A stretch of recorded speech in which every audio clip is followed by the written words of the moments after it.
all weirdos. Weird science is the revolution.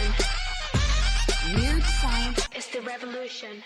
Hello, everybody, and welcome to what is the return of our previews show, the show where we get rid of all of last week's comics, toss them away, and get ready to look forward to what is coming out this week. As I say in this, and even in our best of, this is just the books that I am looking forward to, the things that I'm going to end up reading, the solicits, tell you a little bit about it, say maybe why I'm into it, but there's obviously going to be so many other books. And if there are books that you're looking forward to, if there's books that you want to see, maybe covered or whatnot, let me know. And a lot of these will be covered anyway. These are just the books that I'm looking forward to. There's no Fartacular.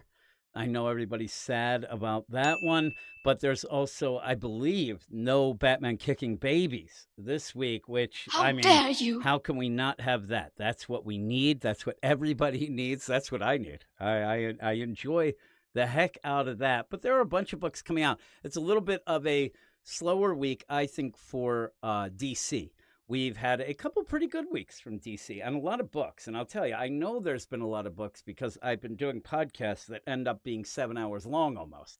And then even the stuff that we do over on our Patreon adds to it. I did say I think that this week we ended up doing about 9 to 10 hours of actual DC comic reviews, but we like doing it. Somebody in the comments of, I think it was it was actually an Ultimate Spider-Man, not this past week's issue, but the week before, was giving me guff for reviewing things that I don't like. And I got in that discussion that I often do with something like that, in the idea of, I just kind of review things. You can't just review what you like or whatever.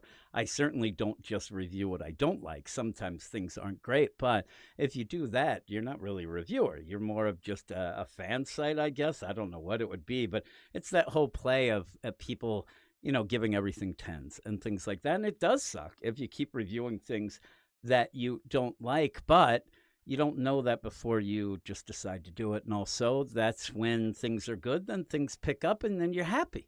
And then you have a smile on your face, which I rarely smile. I'm like Ben Percy. I don't really smile, but we're going to go through these. I'm going to read the solicits to you, the creative teams, the price, all that stuff, almost like in our solicits podcast. But I'm going to tell you the things that I am looking forward to. And we will start with DC Comics, and we're going to start with the Absolute side of things. There are 2 books coming out from the Absolute line, and both of them are on my books that I'm looking forward to. The first being a new #1, Absolute Green Lantern #1. Obviously, the Absolute Martian Manhunter came out last week, and it was kind of, back and forth, a little decisive deal. Even in our Slack chat, which is something that you end up being able to go into if you're in our Patreon, people were arguing, and out of nowhere, Gray got angry, and Gray doesn't get angry. That guy is positive. He was positively angry. He was mad because Simon said that me and Gray were morons. He didn't really say that. He just said he was upset with us that we didn't understand the Martian Manhunter. I don't think you were supposed to. I think it was supposed to be that kind of book that isn't to be exactly understood just yet. My whole thing with the Martian Manhunter book, though, it was supposed to be 6 issues. They extended it to 12. So what do you think those first 6 issues are going to be? And I think that it's going to be a mind bender of just, hey, is this character Martian? Is it this? Is he insane? Is this whole thing? And then at the end of those 6 issues, it'll be revealed, oh my God, look, it's this. Then we'll go to the next 6 issues that were, and I wonder if Dennis Camp, if he's going to have a problem where maybe he won't have much to say then. Maybe he'll paint himself in the corner. I've seen this happen before where things are extended, and then all of a sudden the people are like, yeah. It's almost like if you are a music fan.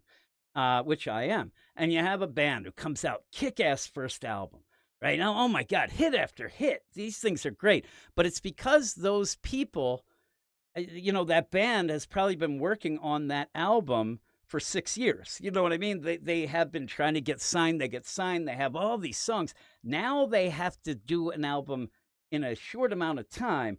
And some just can't do it. Some just fade away. The greats will come through, but some just fade away. And I hope that it's not that case with Dennis Kemp's Martian Manhunter, that everything is about this reveal, and then he really doesn't have a story. But hopefully, it all ends up being tied into and things like that. And JR in the comments says hi, and I say hi. Brandon said that the Japanese AI rage in the Slack, and then Tevius reacting. He's actually talking about Gray. He's making a joke about Gray being a Japanese AI that I think it was Eric who ended up saying at one point that he didn't think Gray was a real person. He thought I had made it up and it's some sort of Japanese AI. Now, with that, Brandon, with that, Gray is British but lives in Japan, so maybe that was the reason he said it. But yeah, so with this whole deal, we'll get back to what we were talking about, the Absolute Green Lantern. It's a new one. There's a preview in a lot of the books, most of the books this week. Some had, I forget what it was. It was like the jail you. Some book had the Secret Six preview still. I think there's a lot of timing issues, and that really reveals it when you end up seeing these old, previews and things for something that's already come out months ago. But yeah, the Absolute Green Lantern #1. I'll tell you right now, I'm not going to spoil anything in this. There's some of these books I have read. I was actually given a early copy of Absolute Green Lantern #1. I didn't read it. I just wanted to wait until we ended up talking about it. But I do see some people saying that variant covers for this spoil actually a big thing. So if you don't want spoilers, don't go looking at those variant covers. If you don't mind spoilers, just go and look at them. You go to League of Comic Book Geeks right now and check it out. I actually didn't check it out because I was afraid I'd spill the beans. And I don't want to spill the beans because then you get a big fartacular again. And nobody wants that, right? With the beans, I say. Absolutely, I'm telling you, I'm losing it. There's also a big storm going on outside. I have all of our animals, 2 cats and a dog, in the room here with me. And this room is not big. So if you hear some shuffling about or some growling or something, it's because of them, because they were afraid of the thunder. But Absolute Green Lantern #1 is written by Al Ewing with art by Janoy Lindsay. It is $4.99, and the solicit says Al Ewing and Janoy Lindsay get cosmic in the Absolute universe. Oh my, that's very descriptive. I will tell you, a lot of these, except one of the DC solicits, very quick. Without the core, without the ring, without the willpower, what's left is the Absolute Green Lantern. Yeah, we'll see. I hate the idea that you get these books. I know it's an absolute universe, but I hate the idea that the Green Lantern ring and the Green Lantern is so cool, and everybody has to make something different. It's, oh, by the way, it's lights out. The rings don't work. They're taken. They're gone. The lanterns are smashed. That was my big thing. Jeffrey Thorne, when he came on the Green Lantern and did whatever that was, it just was boring if you can't do that. So I'm sure they'll figure something out. But like I said, there's some big spoiler. I kind of think I know what it might be, but I'm not gonna say, just in case I accidentally am right, which is usually what I hope for in everything that I do think or say, that I might somehow be accidentally right. But yeah, Brandon said that, after that, what's left, because that really isn't Green Lantern. And yeah, and I hate the idea that when this comes out, if in fact, I mean, I'm hoping me and Brandon will be surprised. But when it comes out and people end up, hey, well, what do you expect? It's the Absolute universe. I still want to have fun. I still want to kick babies, is what I'm saying. But you have these things, and some of them, Superman has been a slow burn. I think that Martian Manhunter was a bit of a mind bender. Then you also end up having, say, a Absolute Flash, which I'm really looking forward to, though I have to say that first issue was very slow paced. So I'm assuming they're all going to be like that. And Common Sense actually says, have you read Tangent Green Lantern, Jim? And I have. And I actually did a podcast, I believe, where it was way back, though. It was way back with that. But yeah, the idea that I did do the Tangent. I love the design for the Tangent. Green Lantern says that there is the Green Lantern Dark is still going, that he likes that comment. I don't hear many people now. I hear you talking about it.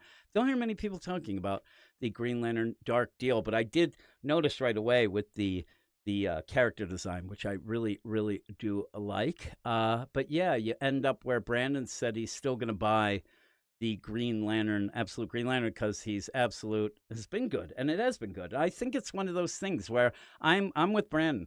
I think I said this at one point. I say it actually with certain writers as well, Jeff Lemire being one of them, and we'll hear from him a little later, and also Jeremy Adams, but also the Absolute stuff. If things are good and they don't let me down, I'll keep going. Jeremy Adams has not really let me down yet. So whatever he comes out with, it's day one. I'm going to get it.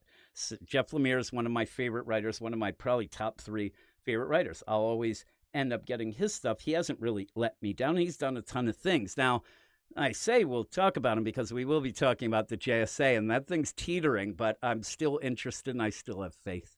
I still have faith like George Michael did back in the day. Absolute Superman number 6 is the next one on my list, and that has picked up. I know a lot of people were down on it from the beginning.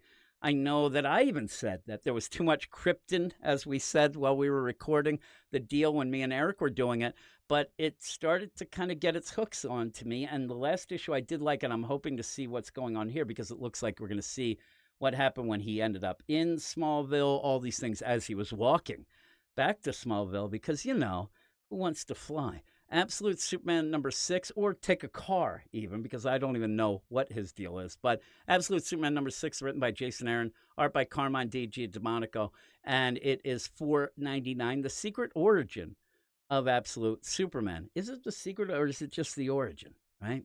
Something strange happened in the American heartland several years ago, and I swear I wasn't there. Something that brought fear and darkness to a small Kansas town. Okay, I was there. And forever changed the lives of one kindly couple. Welcome to Smallville. Now, one of the big cliffhangers that we had a couple issues ago was that it looked like Martha Kent was on her deathbed yelling, "Where's my boy? Where's my boy from the stars?" And that seemed odd because it didn't seem like we were going to get the Kents. And lo and behold, we might. And we'll see how that is and see how that goes. The idea, too, Eric had guessed, well, maybe Laura and Jor-El, they made it to Earth and they disguised themselves, changed their identities and things. And they were the Kents, but we'll have to see. We'll have to see what that means. But I'm into the Absolute books. And I'm glad that Gray is doing them with me. Me and him are having a lot of fun with them. And it seems like a lot of people are coming around. People who were even against, say, a Superman were more into it. And especially Wonder Woman. I think Wonder Woman has actually, won a lot of people over as it went on. I think the best thing Kelly Thompson is doing at DC easily. And also just something I like it. I think it's cool. I'd rather read that than Tom King's Wonder Woman with her having Sovereign carved things in his chest. Very, very odd take there. But we'll move on to the next book and we'll move on to regular books. This is probably the big book this week, even though, is it? Because it's a character that's kind of a niche character, but that's kind of his thing. It's Ram V's Resurrection Man Quantum Karma number 1, written by Ram V, art by Anand R.K., and it is $4.99. It's got the bigger solicit here at DC, one of the biggest of the week that I'll be reading, because, that Ram V, not that he wrote the solicit, but anything attached starts to get wordy, I think. I'm liking New Gods. I didn't like the issue before last. I guess it was issue number 3. Didn't love that one, but it's coming back. I want to see more Mr. Miracle, Barda, and Orion than just the lore of Apocalypse. So some people, or New Genesis, some people like that stuff, so I'm sure they're into it. But I still end up saying, and I did end up telling a lot of people, you can go back. I have the receipts, as the kids say.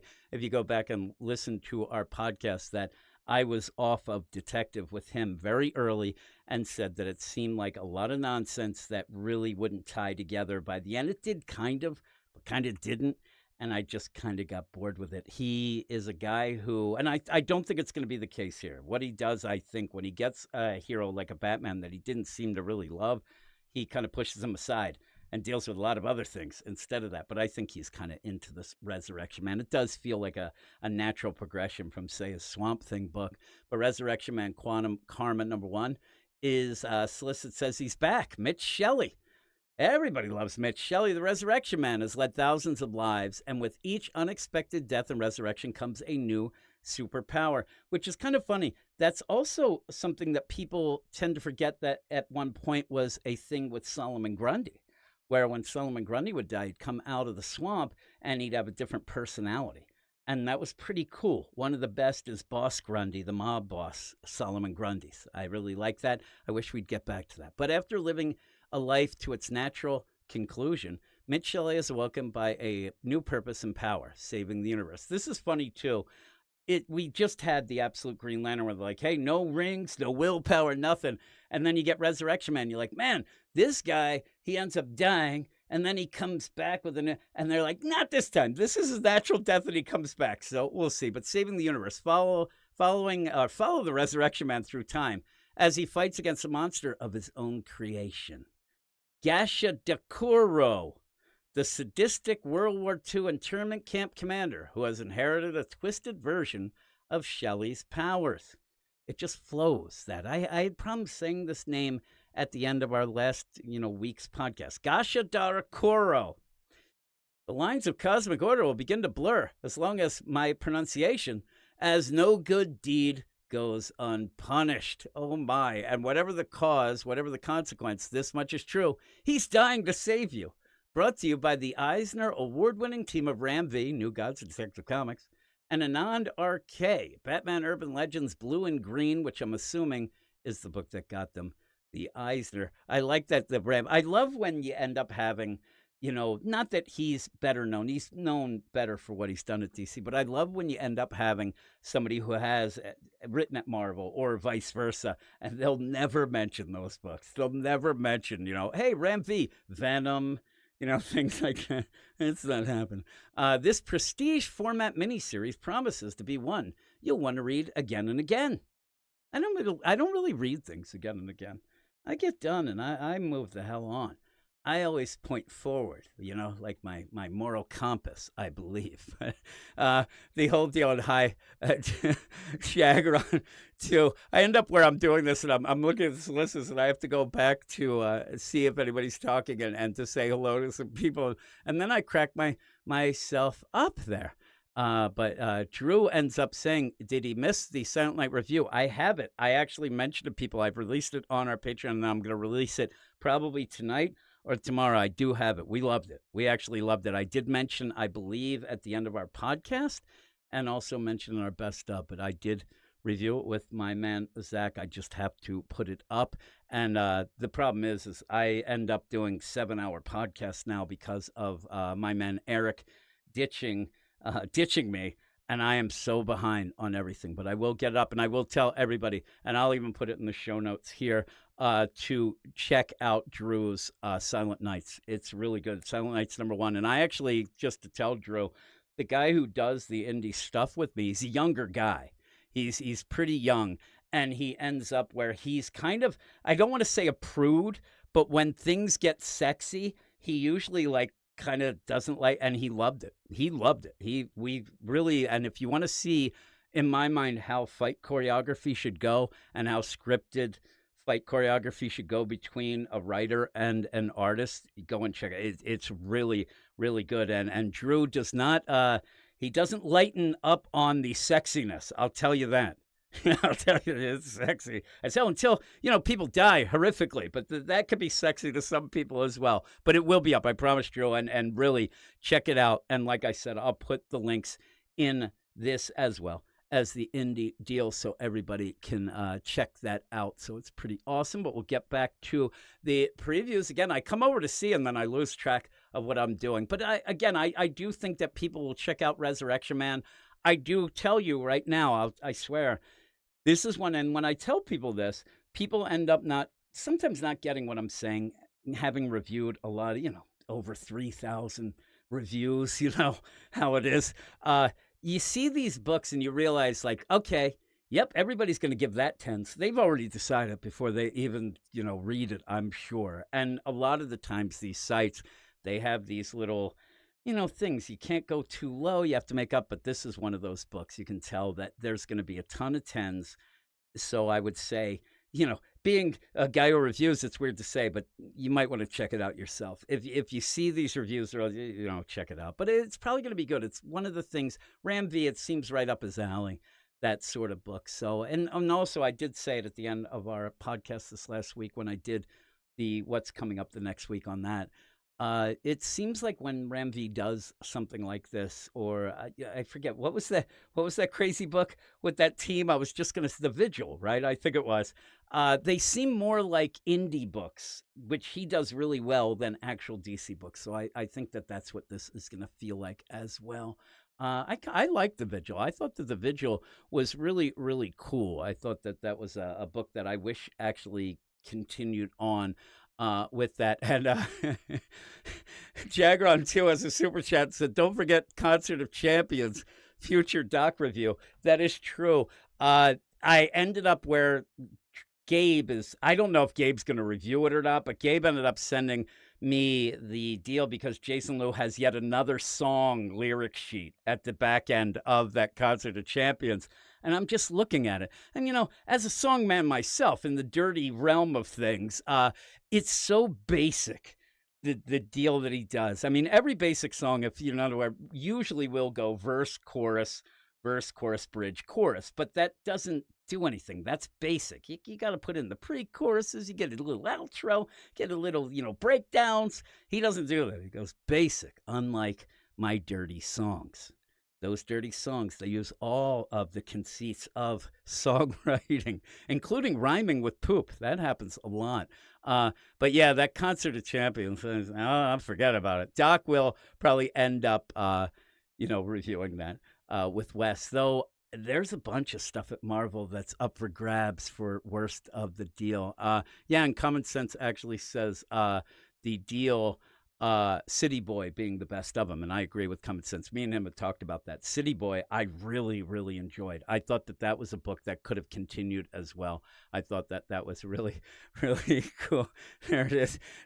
I'm the songstress of the greater comic reviewing family. That is true. I try to be that. Now, I will say that some people that haven't been listening to a lot of things, I actually used to actually sing and actually record and do all that stuff all myself and do a lot of parody songs, but I haven't done that in quite some times because they get taken down on YouTube. I had to bail. Next book is JSA number 6. I said Jeff Lemire, one of my favorite writers. This book is not really scratching the itch for me yet. I think it's a little bit disjointed. I think there's too much going on. Something that I said until the last issue about the Justice League Unlimited, which I thought last week actually tightened some things up. So I hope that that happens at the end of this arc and you end up going forward with something a little better. Though I said I trust Jeff Lemire. I do like him. He's a great person too, though he blocked me. And that it kills me to this day because he blocked me because of sus Gabe. And Gabe was arguing with Stephanie Phillips when she was on Harley, which I didn't mind that much, but Gabe didn't like it. He did the review. She got mad. She ended up like, and then Jeff Lemire was fun. I used to talk to the guy like once a month. It was the greatest. I just asked what he's doing and stuff, and how's Canada? And yeah, he blocked me. I was so upset. Gabe sus. JSA number 6, written by Jeff Lemire, art by Diego Orletegui. And it is $3.99. The Tower of Fate under attack. As the demon horde descends on the Tower of Fate, a JSAer won't survive. Who could it be? Who could it be? Meanwhile, the traitor within the Brownstones Hall makes their strike against the other team. We kind of know that that seems to be Johnny Sorrow, unless they're talking about somebody else. And hopefully, Obsidian will get back. You got Jakeem Thunder, like all those coming back. But we'll see who dies. It's up for grabs. I don't know. I don't know who it would be. There's so many people on the team, and to see, what might be happening. But there it is. Doc definitely is doing the Concert of Champions because it's already been established. It's already been established from before. So that's what you end up getting. But we will move on to, and actually, Jagron 2 says, does it seem from solicits we're going to spend the next 2 issues of Absolute Superman will be a holding pattern for the next few months? It might be. We'll have to see. But yeah, JSA is okay. It just, I want it to be better, and I think it will be better, and I know it can be better. And Common Sense says about the new Kid Attorney. Kid Attorney seem pretty cool. I'd like to see what's going on there. I want to see a little Gentleman Ghost, Solomon Grundy action going. There's a lot of stuff cool in that book. I think it needs to tighten up a bit. You still have, the stuff going on with Hawkman, Hawkgirl, all of that. And then you have the Tower of Fate. You got Jakeem. There's so much. happening? And then Sandy and Jade, maybe smooching. Who knows? But that's it for DC. Those are the books that I'm looking forward to from DC. I'm going to move on to Marvel, where I have 3 books. I say all this; they're kind of revealed in the splash screen that we have, but maybe you're still surprised because the first one is Daredevil: Cold Day in Hell, #1. It's expensive, it's big, and boy, it feels so much like Spider-Man Reign, something that I didn't really love, and especially Spider-Man Reign 2, the Kari Andrews deal. I'm telling you, I started reading this. I've already reviewed it. I'm not going to spoil anything, but I open it up, I start reading it. I'm like, man, this really in fact, I actually checked, and I'm like, oh, okay, it's Steve McNiven. I actually thought it might have been Kari Andrews. I knew it was Charles Soule because somebody had said that. But reading through it, just each page, I'm like, boy, this feels. So I get on to record with Matt, who I do the Marvel podcast with. And the minute we get on, he goes, hey, that Daredevil Cold Day in Hell remind you of Spider-Man Reign, huh? I'm like, yeah, it did. And I don't know that that's a good thing. That might be a backdoor insult. And it's a weird book. It's $6.99 too.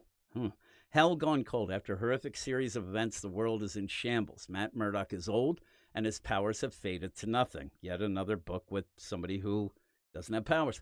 Matt will not, however, sit by and watch his fellow New Yorkers suffer. So instead of swinging around the city from his Billy Club line, he slings soup at a food center for the poor. But when a mysterious, wrinkly old man interrupts a secret convoy, causing an explosion, a deadly gas fills Hell's Kitchen, and this tale takes a turn that will change how you look at the man without fear. Now, that's not really what happens. That does happen, but that's a weird description. In fact, that description makes more sense. I hate when a solicit makes more sense than the actual issue that you read, because the issue is a little wonky. They're doing it the Marvel method, the classic. Steve McNiven's drawing, sends it to Charles Soule. He's going to end up, okay, I see what you're doing there. We'll go there. And it's cool to have Steve McNiven doing some art, but I didn't love it. I think that it's going to be one of those where I said in the review, you'll probably realize if there's a preview out there, you could read the preview, and I think you might get the idea from that if you will like it or not. And I didn't love it. I didn't love it. It's one of those books that it almost made me feel like, okay, why does this exist? They had been doing it since 2019, it says in the back. They've been trying to put this together since then. And then with the kind of, add up things. Oh, there's a Daredevil show out. Oh, what do we have? And this might have just been sitting around. It may not have been something they were going to release until, we need some Daredevil out there. And it's just not, it's not great. But again, that's what I think. If you're interested, if you like Steve McNiven's art, it's definitely cool on that side of things. But it was a little tough. But we'll move on to the next one. The next one is a book that we all know. We all love. His name is Bailey, and he is indeed the Spider-Boy. Spider-Boy number 18. There's only 2 more issues after this. It's ending at 20. Not that I'm the smartest of fellas, but for, I think, at least the last 2 issues, if you've been listening to our reviews on our Marvel podcast, or even some of the things when I'm on with Wes, I've said that this book, before it was even announced that it was over, I knew it was. I said it's coming to an end in a bunch of issues. Whatever they're going to decide is the end of this trade, it will end, because it isn't even the idea of putting the toys back in the toy box, because it's a new character. It's Bailey. But there were a lot of these side issues that felt like, oh man, you really have to do something about that, because they ended up where, if you're reading the book, you have the farm where all the humanimals are, where Bailey ends up coming from. And they kind of just left that there. And there's a lot of crap there that has to be kind of resolved. You would think that, hell if I know, Bailey's kind of friend that he met, there was an elephant guy that unfortunately he blamed Bailey for being this humanimal. I think he'll end up being reverted back to his human form. I think there's a bunch of things going on here that will end it. But this is, it's okay. We ended up reviewing this. I didn't think it was great, but I thought it was still okay. And if you're reading the book, you know what you're going to get. But Spider-Boy number 18 is written by Dan Slott with art by Paco Medina. It is $4.99. Spider-Boy faces his inner demons. That's a wink, wink, because it's Mr. Negative's gang that he ends up dealing with. Spider-Boy may be able to run from Mr. Negative, but he can't run from his past. None of us can. I've found that out a bunch of times. I try. I used to be faster as a youngster. Just kidding. And I could outrun my past then. Just kidding. He can't run from either. More than one old foe is back to absolutely wreck Bailey's life, and he and the Amazing Spider-Man are about to be tested like never before. And you end up having his friend Christina. She has these keys. It's all a twisted web. The idea she has those keys that she started getting in the Spider-Verse deal, and now she's there, and it all goes down to Mr. Negative. Mr. Negative has to deal with or do with why Bailey ended up becoming a humanimal. All of that stuff, all rolled up into one, and it's okay. And I actually think I'll look back fondly on Spider-Boy as this quirky little all-ages type book that was, really crapped on for a bit. And yes, it is ending at 20. Yeah, and I like the book. I said, since about issue 16, I kept saying when we were reviewing it, this thing's coming to an end soon. It's coming to an end. And then it was announced because you could just tell what was going down with that. But yeah, like I said, I think it's a quirky little book. I like Bailey. People were afraid he'd be elevated too much, but in fact, Dan Slott made him kind of I don't want to say lovable loser, but he was definitely a flawed character. He doesn't quite get exactly what it is to be a hero because he's just a little kid. He wants to do more. He gets upset at things. I actually like it. I don't like Boy Spider in it though. He's a monstrosity. That kid is wacky. But we'll move on to the next book, which is a Ultimate book. It's Ultimate X-Men, number 14, written by Peach Momoko, art by Peach Momoko. It's $4.99. Very quick solicit. The Shadow King returns, more powerful than ever. Will armor be the first to fall? I doubt it, but we'll see. Me and Jason are reviewing this on our Marvel podcast this week. I have not read it or reviewed it yet. We have been down the last couple of issues, and unfortunately, Gray, the Japanese AI, got a hold of me, and he said this one's a mind bender and has no idea what was going on. So I'm worried about that, but me and Jason will try to, pick that apart and whatnot. But it's its own kind of little side thing, this Ultimate X-Men. And the thing is, if you want the X-Men where people were so upset about Ultimate X-Men, you have that Ultimate Wolverine. They're all in there getting killed and stuff. I'd rather have Ultimate X-Men. I bailed on that Ultimate Wolverine. I thought it was pretty boring.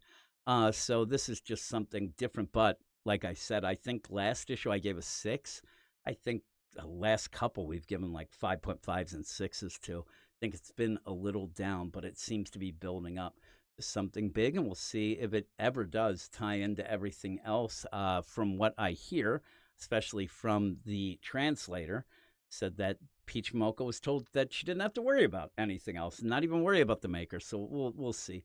We'll see how that works out. But we'll go to the next deal, and the next deal is actually indie. Those are all of the Marvel books that I am looking forward to, and I have 2 indie books. Last couple of weeks, indie's been a little bit down. It's not down. It's just that some of the books that I've enjoyed haven't really come out. But I have Hyde Street, number 5, as my first indie book. And I'm behind, though. I haven't been in. I've said it. I told a bunch of people. The horror type deal, it's not my thing. I don't really like horror comics. I don't really like that whole genre. But the art is great on it. And I don't know. It's kind of cool. It's just really not my thing. But I'm going to catch up to it. And hopefully we will review it. But it's written by Jeff Johns. It says art by Francis Portela. But I thought it was something else. But $3.99. Cover price. Mr. X-Ray seeks an ally among the terrifying beings known as the Residents, but are there any to be found? Meet Miss Glee Goodbuddy, the model of healthy lifestyle. It's like Slim Goodbuddy from back in the day. With a permanent grin and unshakable confidence, she lulls her clients with the seductive promise of an effortless transformation and maybe some other things. It doesn't say that, but I say it. But underneath that perfect exterior lies a core of rotten deceit. One Mr. X-Ray is determined to uncover and understand if he dares. All right. I don't know what to say about that. But yeah, if people have been really liking it. People had told me the last couple issues were great. I haven't read them. I think I'm 2 issues behind. And that kind of tells you something. We're only 5 issues in, and I'm already 2 behind. It's just, again, it's not my big cup of tea. Keep saying that, but yeah, the horror stuff isn't. And the Halo and Hornsby, I've completely ditched. I probably won't even ever check that out. That to me was just boring. And Rocket Fellers, It's teetering for me as well. But I really still do like. I can't wait for what's it called? No, I can't. I do like Geiger and Redcoat, and I'm waiting for that other. But this is the problem. I mean, seriously, I know that I'm a flaky guy and I forget things, but now I'm Rook Exodus. I couldn't even remember it. It has to come back. We still have months away. I'm starting to forget what it is. Holy moly, that's my favorite one. But yeah, see, out of sight, out of mind. JR actually says, has anyone read the Solomon Kane #1 that just came out last week? Was it any good? I really like Solomon Kane as a character. And in the weird deal, I've been listening to a lot of Robert E. Howard audiobooks that are actually, on Audible, but they're actually on the free side of things. They have like the whole collection. I've been listening to some things pretty cool. Yeah, Common Sense says Monkey Meat #2 is on his list. I was going to read and review the first issue and didn't get around to it. And Sonny Waffles, who I has talked about before, likes the Ultimate X-Men, says that Pichimoko has the best X-Men book of all time. ASM recent issue was the second. I don't know about that ASM recent issue. That might put you down. But yeah, the idea of the Rook, Jason Fabok came out and just said he needed the time, but I'm telling you, it's like 7 months or something. I know that you want to, keep that same deal, but some of the others, and I said before, with Rook Exodus, what I would do, not even if you're going to say, like, and Who Dat Nation said they should make Rook every other month. I think what they should do is you have all those other, wardens. And I'm telling you, it's been so long that I barely can remember the deal. Get some other fill-in artists, maybe even fill-in writers, and have tales of the wardens, and have, every other deal have a one-shot, a two-shot, whatever it would be, on these other wardens to set up who they are and whatnot. That could probably benefit when you get to them later on in the series. I think that that'd be pretty cool. I'd buy it. I'd pay like 50 cents for that. I'd grab it. But yeah, that would be pretty cool. Going on, and the second best X-Men coming out today. Yeah, Sonny Waffles said about that. That is true. You did actually, the Christos Gage issue that you had with the X-Men in ASM. It wasn't bad. It was okay. It just, it's confusing what the heck they're doing at Marvel. But yeah, I'm looking back. I'm just making sure I didn't end up missing some people. Idea of Shadow King. I see that Common Sense was talking about that. And yeah, there is the Spider-Girl book coming out. I'll see how it is when that happens and whatnot. But Spider-Boy was pretty cool. And I even had a video where I was like, why are we getting this? And I had to eat crow. I don't like crow that much. I had to eat it. And I'm not opposed to doing that. There's a lot of people who will not go back on their stances, like Sus Gabe and his opinion of the G.I. Joe book. Guy will never change his opinions. But yeah, I'll gladly admit that I'm wrong if it means that a book is good. So I'm down with that. I have one more book for the night. This is something that when I did the show before, I got called out a lot for not including this because it's weird. It would always go under the radar for me, even though I legit read and review it for a specific podcast on our Patreon every time it comes out. But yet I always would forget. And somebody would say in the comments then, what about The Walking Dead Deluxe? Don't you like that? I'm like, oh, crap, every time. So I didn't forget it this time. The Walking Dead Deluxe number 110. And that obviously is Robert Kirkman, Charlie Adler, Dave McKeag on the deluxe colors. But if you haven't read it, I talk about this a bit in these shows and whatnot, you end up having a cutting room floor. You have the original letters. That's cool. And I'd say letters page, but it's always pages. That book got tons of letters, including after Glenn died, spoiler alert, the actor who played Glenn wrote in and gave Kirkman some crap for killing his character. Also, you get a cutting room floor where Robert Kirkman discusses some things. He gives you his original script, and it's fun to see how he does it. He just does this kind of like 1, 2, 3, 4, 5, and just has little notes and stuff, but explains things. You see some things that he was going to do and scribbled out, one of them being, and it's, again, most people know all about everything Walking Dead, but at one point he was going to kill Negan, then he was going to kill him again and kept deciding not to. I'll do that later. There's some really cool things in that he discusses. Then you get the small bites, a little cartoony deal. Variant covers. It's pretty good. I think it's well worth it. And when it was announced, a bunch of pretentious pricks ended up saying, "Oh, I only read it in black and white." It's really cool, and I think that at this point, Dave McKeag has really, really gotten the hang of doing colors. At the beginning, there were some sketchy times, but especially because, again, you're doing something, you're coloring something that's black and white, and a lot of scenes happen at night, so you end up, it's already full shit. He's doing a really good job, and I like it. And the solicitors, Ezekiel versus Michonne, that's what you get. And yeah, then if you have been reading it, it is at this point, you ended up having that big 100. Negan is full out. You end up having Rick, Jesus, and all these. They're trying to gather up all the other settlements to go against Negan because they, at this point, think that they have a inside deal that they're able to go. And in the Carl has just ended up, he, was with Negan for a bit. He came back. It's really good. I do enjoy it, even though I think the last 2 issues, I believe when we were reviewing it, me and Mark, they were really just set up. But Kirkman does that a lot. You have a lot of like these slow moving things, and then boom, you end up having a lot of shit hit the proverbial fan. And now I am looking at the deal. I'm looking at people in the chat here. 1 week away from the new Spider-Man #1. Yeah, we have a new Amazing Spider-Man coming out. And you have are they the same people who like Scott Pilgrim Black and White? I don't know. It was weird because I remember I was like, man, this would be good. I always wanted to. I never watched the show. I still haven't. I've watched the first episode back in the day when it first came out. This is how crazy I am. The show comes on. I turn it on. And if you remember the first episode, a little zombie girl, like within 5 minutes comes, she gets shot in the head. And I didn't lie. I turned it off. I'm like, yep, not for me. I'm a prude.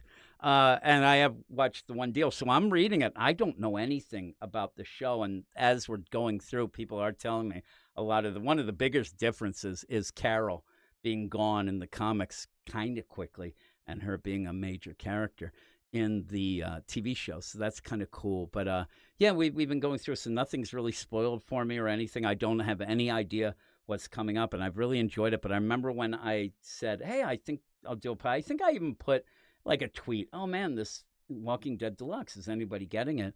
And I ended up having, and one was a podcast. I think it was the Comic Book Burrito thing, or they were a YouTube channel. I think that they ended up folding. A lot of these things, they get high hopes, and then people don't want to put in the work. But the idea, the guy was giving me shit.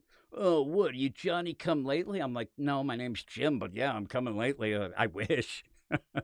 Oh my, getting sexy. I'm like Santa Claus. But no, I don't know why people just end up just like the idea of not liking things just because it's different, but it seems to sell well. And Common Sense says Carol was insane she was insane, all right. Her death scene in that Walking Dead, I still think about it at points where she just basically says, come and get me, boys. And the zombies just go and boom.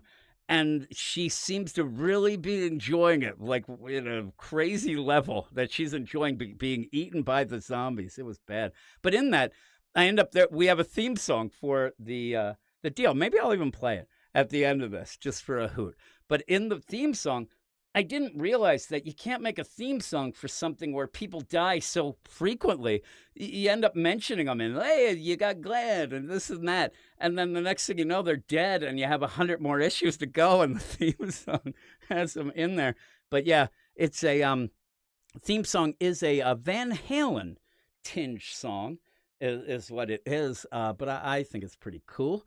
But with that, though, that is the books. And yeah, if you haven't checked out the Walking Dead stuff in the deluxe, it's pretty cool. Like I said, there's a lot of bonus stuff. It's not any more expensive or whatnot. It's a pretty cool deal. But yeah, that's it, though. And actually, Who Dat Nation, that's what I heard, said that Carol from the show is basically Andrea from the comics. Now, Andrea is that. And also, that's the other thing. Every 50 issues, we were going to have our favorite character, like, oh, here's our top 5 characters. Problem is, after 100, like, all my characters are dead. Tyrese, Glenn, like all my favorites. I still like Coral, but and even that, I know that that's a joke. I don't get it, but yeah. So with all that, though, I don't like Rick. Rick he's such a drives me nuts. I like him because he's Rick, but I hate him because he's Rick. Uh, Michonne, though, is still on my top. Andrea is probably Carl, Andrea, Michonne. Those are probably my top three. I do like Jesus, but he just showed up. I'll have to admit that I'm starting to like Negan. I don't know why I feel like I, should be embarrassed by that. He's a very popular character, but in the comics, he's so goofy. I hear he's not as goofy in the TV show, but again, I haven't seen it. So that is that. I'm going to raise the level so we can go out on the Walking Dead theme for some reason, but that is something. If you go and check out our Patreon, we do we review each one we're on, issue number 110. So that'll be coming out this week or next. We kind of go with that. But those are the books. So everybody, if you're listening live, if you listen to this replay, whatever, let me know what books you are looking forward to. And that is, again, like the best of, when I said sometimes there's things that I just, I didn't know that, or hey, that's pretty cool. Or even the idea of a bunch of people were saying like, oh man, you gotta do this book, the Fartacular, part 2, part 2. It kind of gives me a little thing of like, hey, you know what? I probably will start reviewing that and things like that. Why can't Tom King get eaten by a zombie horde? Asked Brandon. We all ask that question. I don't know what that guy's doing. There is one other book that I should have put on this. I didn't, but I will be reviewing it again on the podcast. It is the Teen Titans Go. I actually like that first issue and kind of do it as kind of a lark, but I think it's kind of cool. And mentioned earlier, I do believe it was Brandon mentioned earlier, if you have been listening to our podcast or you haven't, we expanded the coverage is what we did. My man Eric, who was doing stuff, even the absolute stuff, he decided he didn't want to do it anymore. So I just have a million people join in. And because of that, the podcasts have been 6 and close to 7 hours the last bit. We used to have a show that each week was about 12 hours.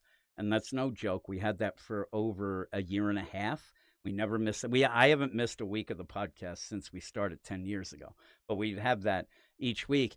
And the thing is, it turns off a lot of people. They see that and they're like, oh my God. And usually, it turns you on when something's so big. But then they're like, oh no. But you can just go, there's timestamps.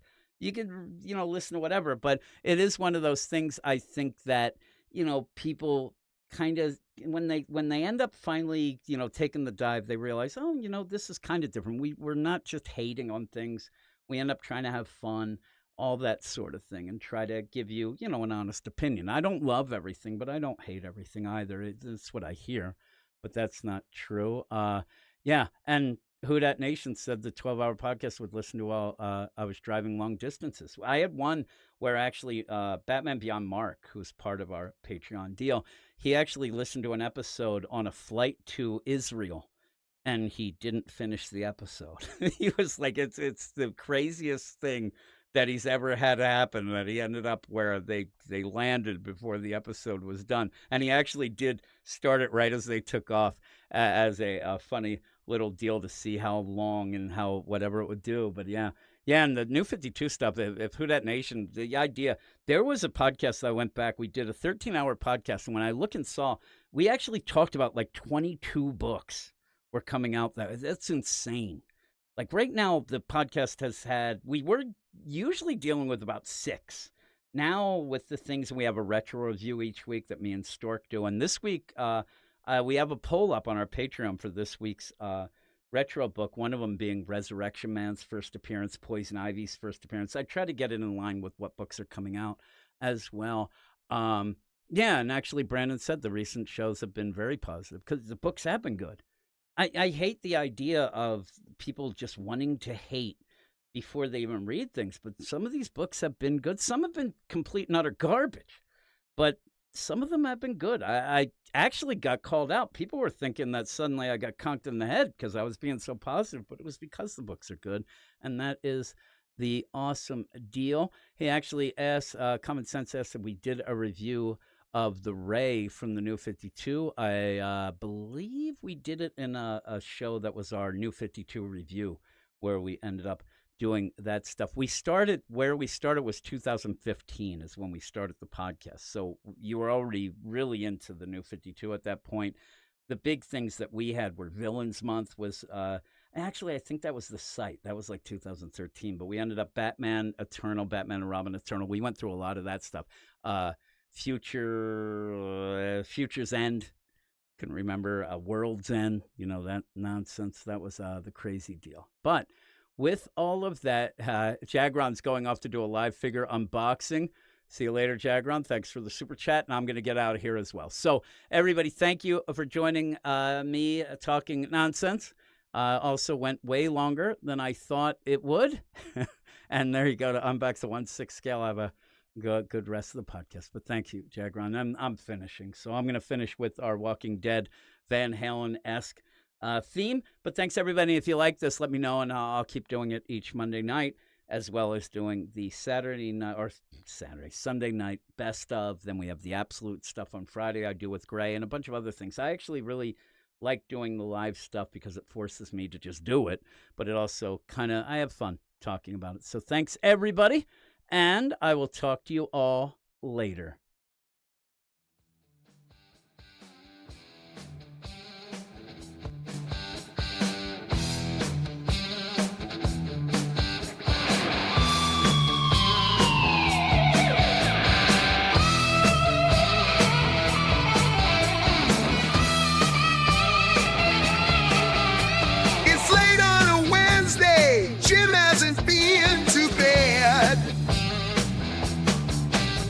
He has to keep talking about the Walking Dead. The Walking Dead. Don't know what's going on in their head. It's the Walking Dead. We are all the Walking Dead.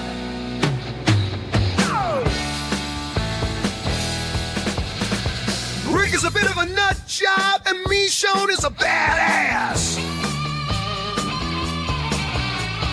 Andrew's wearing Dale's hat, and Glenn is not gonna last. And Carl is a rootin' tootin' cow. He's never gonna be the same. Carl is a rootin' tootin' cow. You know he killed Ben and Shane. It's the Walking Dead.